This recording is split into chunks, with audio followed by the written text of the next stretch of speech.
Witnesses, I may well help you. Hi, I was just wondering if someone could look at this one Bible verse with me. I saw it on your website. Look at the Bible verse that's on the website? Yeah. Do you have a minute? Yes, a few minutes. Oh, if you could look at it with me. Okay, go ahead. It's First Kings. It's in First Kings 17. First Kings, hold on. Okay.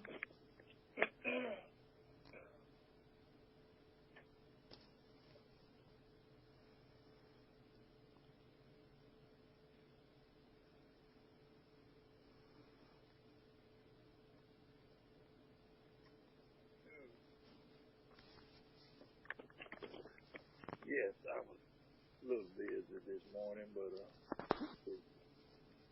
Thanks.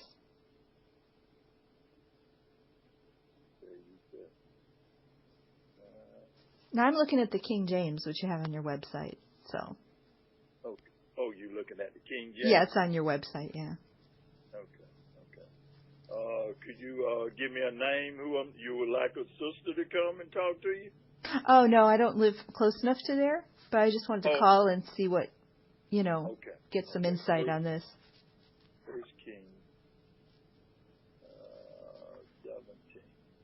Yeah. You know where Elijah was helping the widow with her son that had died? So starting in verse 19 through 22. Could you read it? Okay, you want the King James version or you want our version? Well, the King James, I saw it on your website, so I thought you would approve of it. Yeah. I'm just kind of used to it. I understand. Yeah. Let me pull it up there because I'm working with my tablet here. I got to pull you up. Okay. On the website right now. Well, you got it, or you? I thought you were talking. Yeah, I just said I could just read it if it's kind of tedious to find it. Yeah. Find it. Yeah, he had died, and this is with Elijah.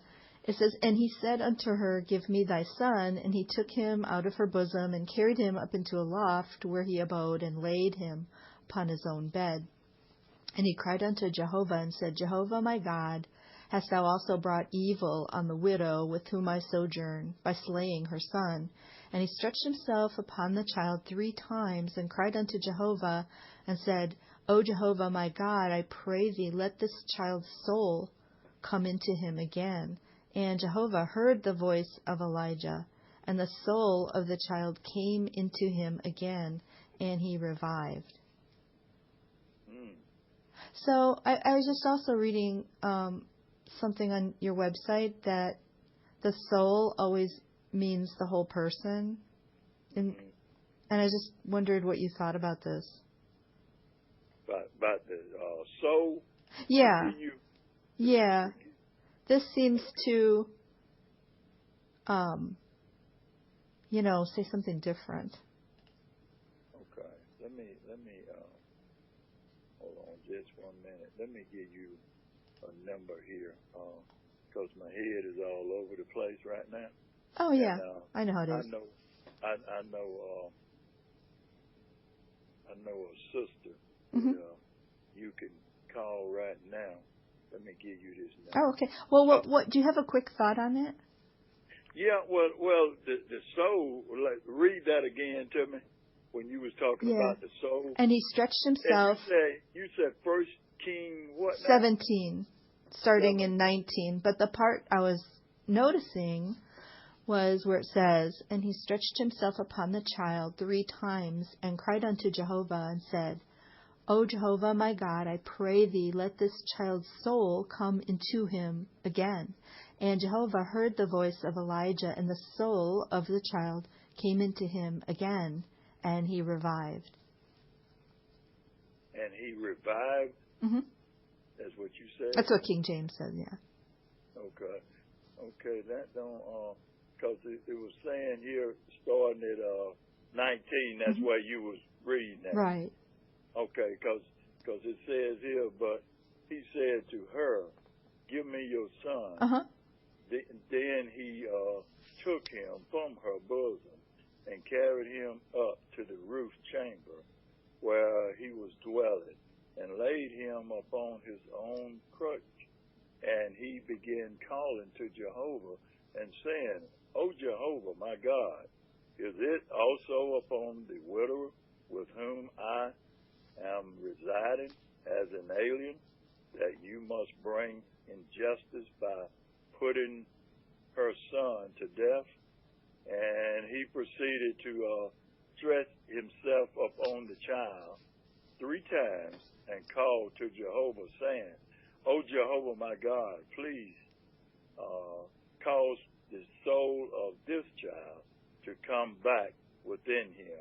It sounds like, and it says here what the final thing says is, finally, Jehovah listened to Elijah's voice so that the soul of the child came back within him, and he came to life. It sounded like it was about like a resurrection or something here. This is what I want to look at this article here. See, a lot of time when things come up like this, you want a straightforward answer to give you. We do research on this, and then we like to get back. I think that I'm not at the point yet where I view research as only seeing what the Watchtower says about it. I just am going off my impressions from reading this, that obviously the soul does not always mean the whole person. It can refer to an immaterial part. This is what Christians have believed for centuries, Mm-hmm. Sometimes I think that it's partly because it comes from Russell, who wasn't really learned, in the original languages or theology. So I think he even in some other things, this continues, is just using a word and assuming it always means the same thing, which it doesn't in the Bible often. No. Yeah. So you can see clearly that even here in the Old Testament times, it's showing there's an immaterial part existing apart from his physical body, which I read in your publications cannot be possible. That's right. And but it's a lot more behind this, and that's why I was wanting to give you this sister's number right here, and just like you called me, call her, and tell her you talk to brother, and her name is. Now she will give you. Now Lynn, she does a lot of Bible research. Oh, good. Her number is. Okay, so what's your thought on it?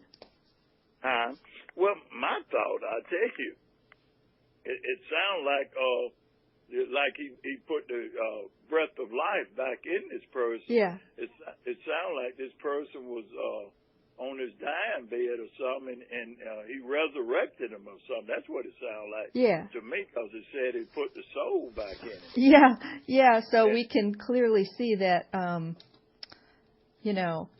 there is an immaterial part. Yeah, but your literature says there isn't. Mm-hmm.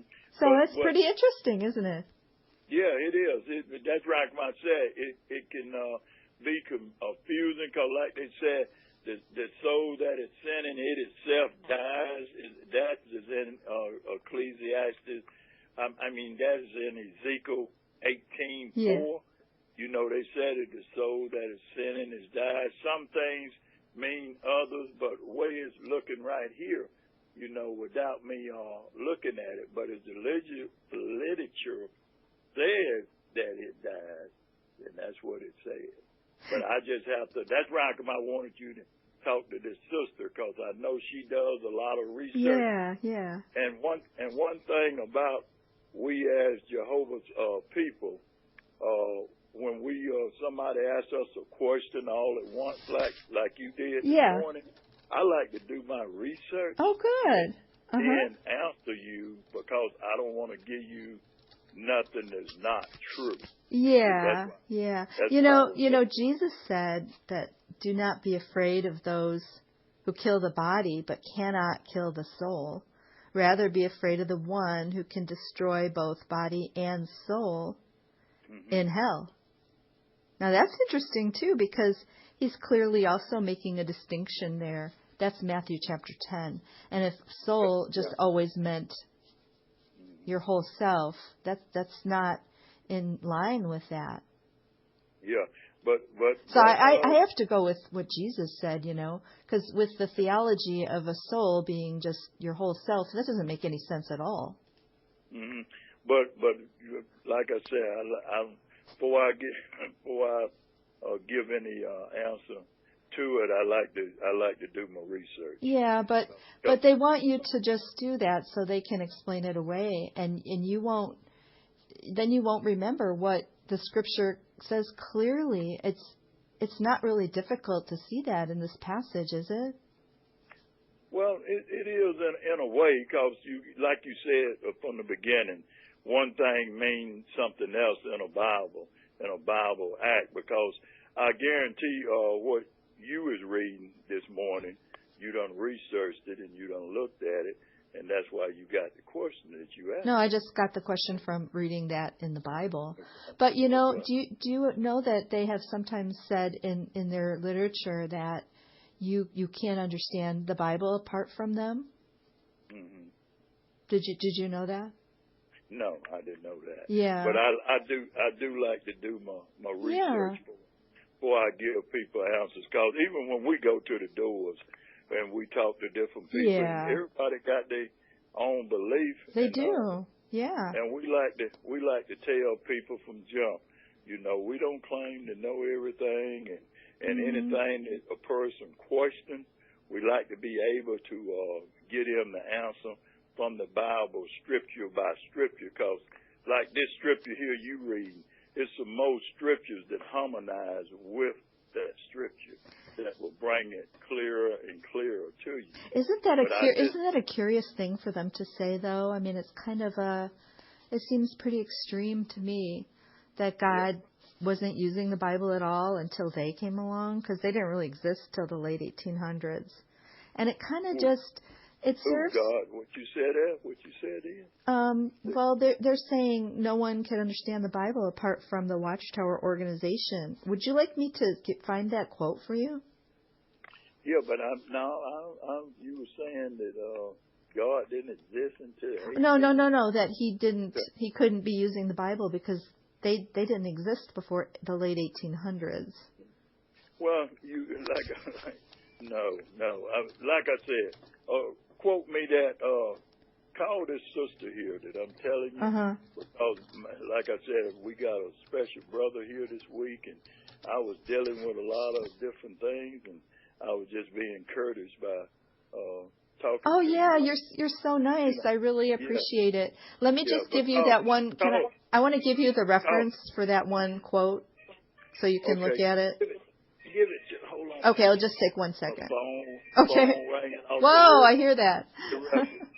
Give me the reference. Okay, just a second. I am looking at it here. Let's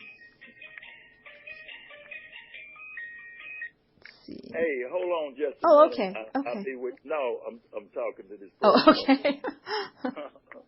I'll give you a call right back. Oh, okay. You got my number? No. Oh, you're talking to him? It's so confusing. Give me your number. Let me call you right back then. Are you talking to me now? Yes. Okay. It's 5 long. I just want to give you where I read that. Okay. Thanks. Your name is Christine. Christine. Christine. Okay. Yeah. Okay. Thanks, Brother Bell. Let me give you a call. I got people at the door. You're really stretched over there, aren't you? I'm the only one here right now. Okay. That would be great. Okay. Thanks so much. We'll call you back in a few. Thanks so much. You too.